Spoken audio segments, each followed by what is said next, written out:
Shalom, perkenalkan nama saya Britania dari kelas 11 IPA 2. Di sini saya akan membuat video singkat tentang renungan dan saya mengambil dari ayat Matius 18 ayat 12 sampai 20. Sebelum kita memulai ibadah singkat kita di video ini, mari kita menyanyi nyanyi haleluya.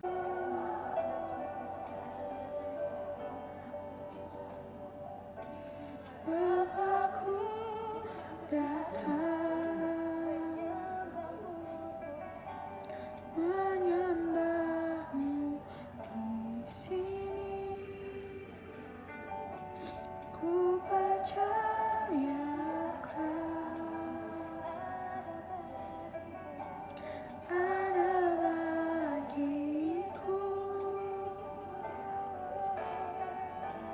Tak usah ku takut, sebab Kau sertaku. Tak usah ku bimbang, Kau di dalamku.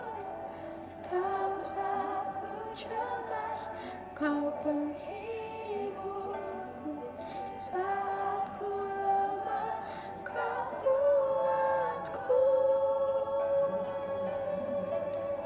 Ku nyanyi haleluya.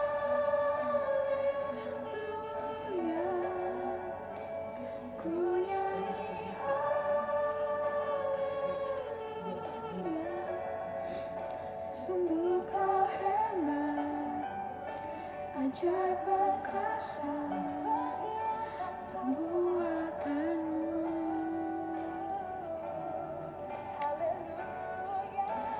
Ku nyanyi haleluya. Ku nyanyi haleluya. Sungguh Kau hebat, ajaib perkasa buatanmu di hidupku.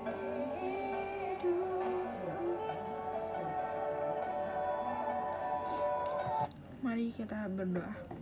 Tuhan Allah Bapa kami di sorga, sekarang kami akan mendengarkan sedikit dari firman-Mu. Kiranya Engkau memberkati agar firman ini boleh berguna dalam kehidupan kami dan bisa tumbuh baik-baik di dalam hati kami, Tuhan.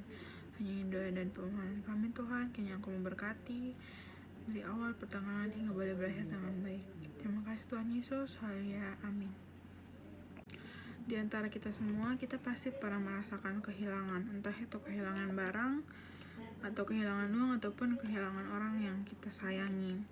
Namun alangkah senangnya kita ketika kita, kalau misalkan setelah kita kehilangan barang tersebut, kita mendapatkannya kembali, kita pasti akan sangat gembira. Demikianlah yang diajarkan Tuhan Yesus kepada murid-muridnya saat menjadi gembala. Ia mengumpamakan tentang sebuah domba yang hilang dan ditemukan kembali oleh pemiliknya. Jika kamu seorang gembala dan memiliki banyak domba, saat itu terdapat satu ekor domba yang tersesat.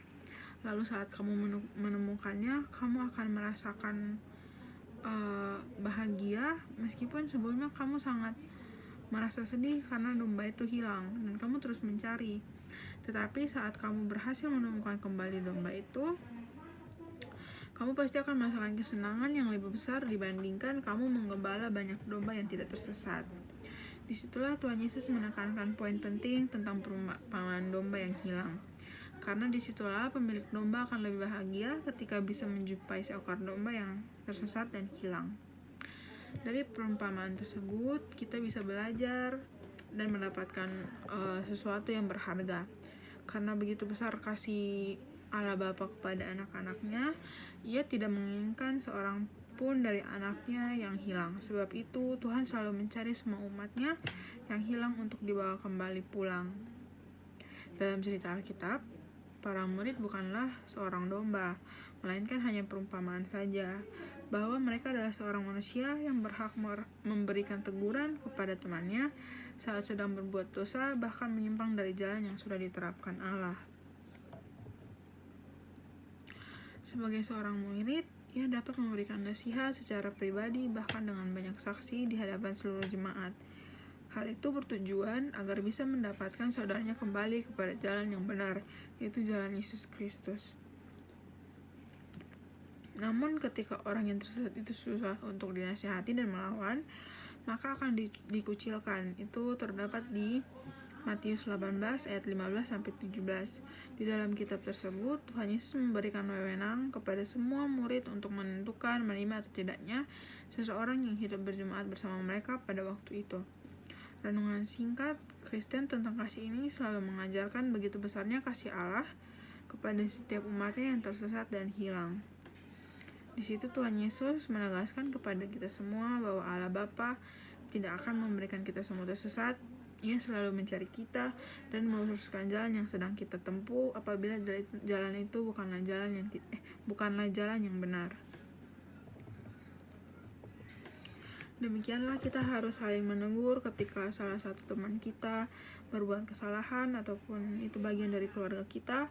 Kita harus kembali menegur dia agar dia bisa kembali ke jalan yang benar, yaitu jalan yang sudah ditetapkan Tuhan Yesus, agar dia tidak tersesat dan hilang di jalan setan, sehingga kita saling peduli untuk merangkul kembali orang-orang di sekitar kita masuk kembali ke jalan yang benar.